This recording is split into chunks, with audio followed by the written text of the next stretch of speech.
రిషి తన ఫ్రెండ్స్‌తో మొత్తం అంతా చెప్తాడు. వసు గురించి, తను వాళ్ళ కంపెనీకి ఎలా వచ్చిందో, వసుకి, విశాల్‌కి ఉన్న సంబంధం గురించి, ఆ వెధవేమో వసుని ఎలా మోసం చేశాడో మొత్తం అన్నీ చెప్తాడు. అది విన్నాక మనకి చాలా కోపం వచ్చేస్తుంది. ఇదసలు నమ్మలేకపోతున్నాను. వాడు మన కంపెనీలో పనిచేస్తూనే మనకి వెన్నుపోటు ఎలా పొడవగలిగాడు? ఇదంతా డబ్బు కోసమైనా కనీసం తన పరువు గురించైనా ఆలోచించి ఉండాల్సింది కదా! ఇంకా కవిత విషయానికొస్తే తన పరిస్థితి ఏంటి? ఇప్పుడు వాళ్ళ పెళ్ళి ఏమవుతుంది? అని మను అంటాడు. ఇప్పుడు ప్రేరణ ఏమో, అయినా రిషి నువ్వు వసు గురించి మాకు ముందే చెప్పుండాల్సింది. నన్ను అలా ఎలా పంపించేశావు? మీ పెళ్ళి ఒక తప్పుడు అడుగుతో మొదలైనప్పటికీ వసుకి నీకు ఉన్న బంధం పట్ల నాకెప్పుడో ఒక మంచి అభిప్రాయం ఉండేది అని ప్రేరణ చెప్పేసరికి, ఆ అభిప్రాయాలు, ఫీలింగ్స్ అనేవి కేవలం మనసులోనే ఉండిపోతాయి ప్రేరణ. తన్ని ఎంత పిచ్చిగా ప్రేమించాను, కానీ తను నాకు తిరిగి అలాంటి ఫీలింగ్స్ ఇవ్వలేనని చెప్పింది. బలవంతంగా ఎవరి ప్రేమని నేను లాక్కోలేను కదా అని రిషి చెప్తాడు. వసు వెళ్ళిపోయినప్పటి నుంచి రిషి మనిషిలా ఉండడు. పూర్తిగా కుంగిపోతాడు. సరిగ్గా తినలేడు, సరిగ్గా నవ్వలేడు, సరిగ్గా నిద్రపోలేడు. అసలు ఈ ప్రపంచంతోనే తనకి పూర్తిగా సంబంధాలన్నీ తెగిపోయాయి అన్నట్టు ఉంటాడు. వసు తనపై అంతటి ప్రభావాన్ని చూపిస్తుందని తను ఎప్పుడూ అనుకోలేదు. తన జీవితంలో తనకి ఇలాంటి రోజు ఒకటి వస్తుంది అని కూడా తన గురించి తను ఎప్పుడూ అనుకోలేదు. తనకి ఎప్పుడూ వేరే లోకంలో ఉండేవాడు. తన గోల్స్ వేరు, తన నీడ్స్ వేరు, తన ప్రిఫరెన్సెస్ వేరు. కానీ వసు తన లైఫ్లోకి వచ్చాక తనే తన ప్రపంచంలో మారిపోయింది. సో రిషికి తన లైఫ్లో ఇలాంటి రోజు ఒకటి వస్తుందని ఎప్పుడూ ఊహించలేదు. తను జస్ట్ బాయ్ చెప్పేసి తను తిరిగి తన నార్మల్ లైఫ్కి వెళ్ళిపోయింది. కానీ నా పరిస్థితి ఏంటి? నేను మళ్ళీ ఒంటరిని అయిపోయాను అని రిషి మనసులో అనుకుంటాడు. అప్పుడేమో సిద్ధు, అయినా కానీ స్టిల్ నిజంగా చాలా ఇంట్రెస్టింగ్గా ఉంది. వసులాంటి అంత అమాయకమైన అమ్మాయి కేవలం తన ప్రేమ కోసం వాళ్ళ విలేజ్ నుంచి ఇక్కడి దాకా వచ్చి వాడితో కలిసి ఉండడం కోసం రకరకాల వింత పనులు చేసింది. ఇంకా వాళ్ళిద్దరూ ఎక్కడైతే కలుసుకున్నారో అక్కడే విడిపోయారు కూడా అని సిద్ధు అంటాడు. ఇప్పుడు ప్రేరణ ఏదో ఆలోచిస్తూ, నేను ఆలోచిస్తుంది అది కాదు సిద్ధు, అసలు వాళ్ళు ఫస్ట్ టైం మీట్ అయ్యింది నాకు ఎక్కడో తెలిసినట్టు అని ఎందుకు అనిపిస్తుంది అంటూ ప్రేరణ ఆలోచిస్తున్నట్టు కనుబొమ్మలు 2, 3 వేస్తూ అడుగుతుంది. "ఆ, నీ పీత బ్రెయిన్కి ఏదో రొమాంటిక్ మూవీ గుర్తొచ్చి ఉంటుంది, దాంతో పోల్చుకుంటున్నావేమో" అని మను జోక్ చేస్తూ అంటాడు. "ఏహే అది కాదు మను, నేను ట్రైనీగా ఉన్నప్పుడు సిద్ధు దగ్గరికి ఢిల్లీ వచ్చినప్పుడు మీరు ముగ్గురు కలిసి నన్ను పాలికా బజార్ చూడడానికి తీసుకెళ్లారు, ఆ విషయం గుర్తుందా" అని ప్రేరణ అడిగేసరికి ముగ్గురు అటెన్షన్ చాలా క్యూరియస్గా కాన్సన్ట్రేషన్ మొత్తం ప్రేరణ మీదకి వెళ్తుంది. అప్పుడు రిషికి కూడా సరిగ్గా అలాంటి సిచ్యుయేషనే ఎదురైంది. గుర్తుందా రిషి, నువ్వు నా దగ్గరికి కంగారుగా పరిగెట్టుకుంటూ వచ్చి ఒక అమ్మాయి స్పృహ తప్పు కింద పడిపోయిందని తనకి హెల్ప్ చేయమని అడిగావు. ఇంకా డేట్ అండ్ టైం కూడా వసు చెప్పింది, నువ్వు చెప్పింది ఒక్కటే, కాకపోతే వ్యక్తులు మాత్రమే వేరు అని ప్రేరణ చెప్తూ ఉంటే రిషికి బల్బు వెలుగుద్ది. నిజమే, ప్రేరణ చెప్పింది కరెక్టే. నేను ఆ సంఘటన గురించి పూర్తిగా మర్చిపోయాను.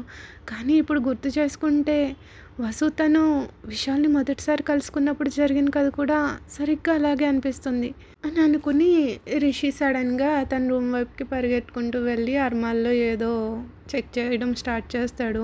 కొన్ని పాత బాక్సెస్ అవి వెతికిన తర్వాత ఫైనల్గా అది దొరుకుతుంది. రిషి తన కళ్ళని నమ్మలేకపోతాడు అది చూసిన తర్వాత. తన కళ్ళు తనని మోసం చేస్తున్నాయేమో అని అనిపిస్తుంది.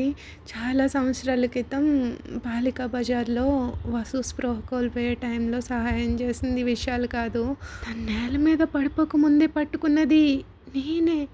తనని లేపడానికి ఎంత ప్రయత్నించినా తన కళ్ళు తెరవలేదు. దాంతో నేను ఆ అమ్మాయి బ్యాగ్లో వెతకడం స్టార్ట్ చేశాను. అందులో నాకు ఒక ఎమర్జెన్సీ కార్డ్ దొరికింది.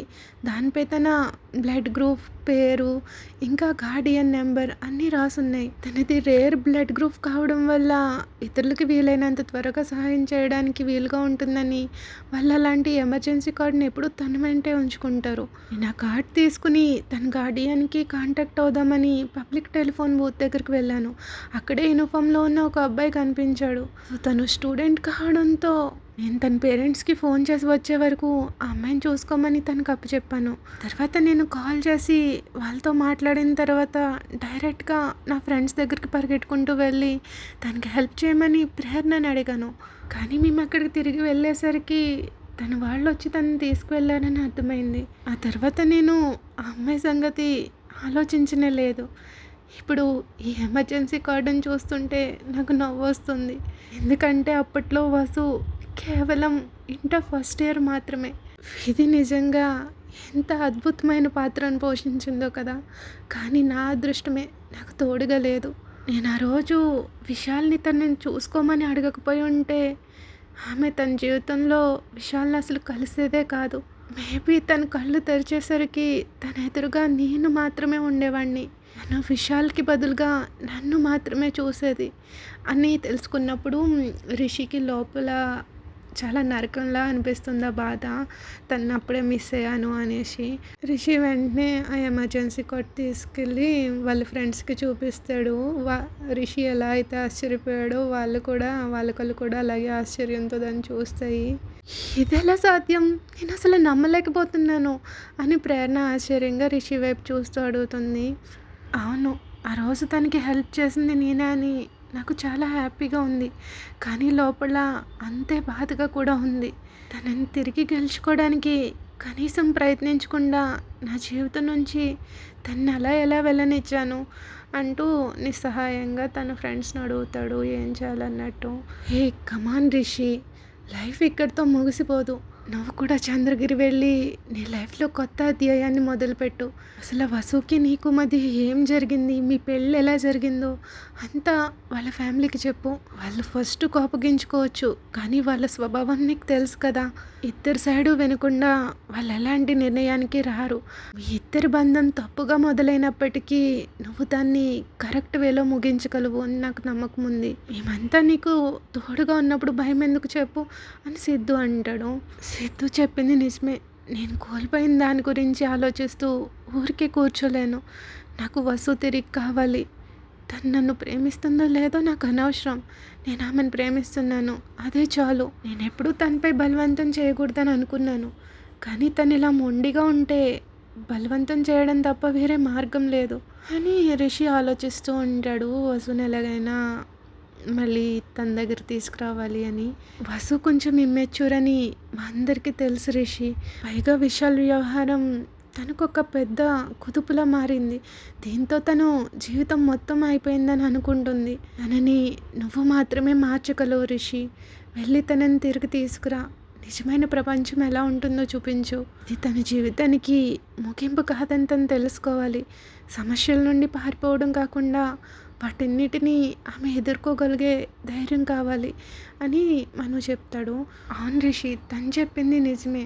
తన కుటుంబంలో అందరూ తన్ని ఎంత గారం చేశారో మనమందరం చూసాం కదా. తన ఫ్యామిలీలో అందరికంటే తనే చిన్నది కాబట్టి ఏ విషయంలోనూ ఎవరూ తనపై గట్టిగా అరవలేదు. సో ఇప్పుడు నీ బాధ్యత ఏంటంటే ఇప్పుడు నువ్వు తన్ని ఒక చిన్న పిల్లలా అనుకొని తనకి ప్రేమతో కేరింగ్గా అన్నీ నువ్వే నేర్పించాలి. ఇంకా తను ఏదైనా తప్పు చేసినా కూడా మందలించు, ఆ తప్పుల్ని సరిదిద్దు. అలా తన ఆలోచన విధానాన్ని ఒక టీనేజ్ అమ్మాయి స్థాయి నుంచి తనని ఒక పరిణితి చెందిన వ్యక్తిగా మార్చు. దానికి ఇదే సరైన సమయం రిషి. ఇప్పుడు కనుక తనని తిరిగి దారిలో తెచ్చుకోకపోతే మరో అవకాశం ఉండదు. వసు నీకు చేజార్చుకున్న ప్రేమగా మాత్రమే మిగిలిపోతుంది. కానీ తను మాత్రం అనవసరంగా తన జీవితాన్ని నాశనం చేసుకుంటుంది. తన్నలా బ్రతకనివ్వకు రిషి, తన్నలా వదిలేయకు అని ప్రేరణ చెప్తుంది. రిషి కూడా ప్రేరణ చెప్పిన దానికి ఒప్పుకుంటాడు. వసుని అలా వదిలేస్తూ ఏమైపోతుందో తెలుసు. అలాగే తన ప్రేమని కూడా ఇక్కడితో వదులుకోలేడు. తనకి లైఫ్లో తను లైఫ్ లాంగ్ వసు కావాలి తనకి. సో ఖచ్చితంగా ఈసారి వసుని గెలుచుకోవాలి అనుకుంటాడు. ఎస్, నేను తనని ఒక కొత్త వసుగా తిరిగి తీసుకొస్తాను. కానీ అంతకంటే ముందు నేను శాశ్వతంగా ముగింపు పలకాల్సిన మరో అధ్యాయం ఉంది. అదే మిస్టర్ రాజేంద్ర వర్మ. వాళ్ళ బిజినెస్ వ్యవహారాలు ఆ రిపోర్ట్లన్నీ బయట పెట్టకూడదు అనుకున్నాను.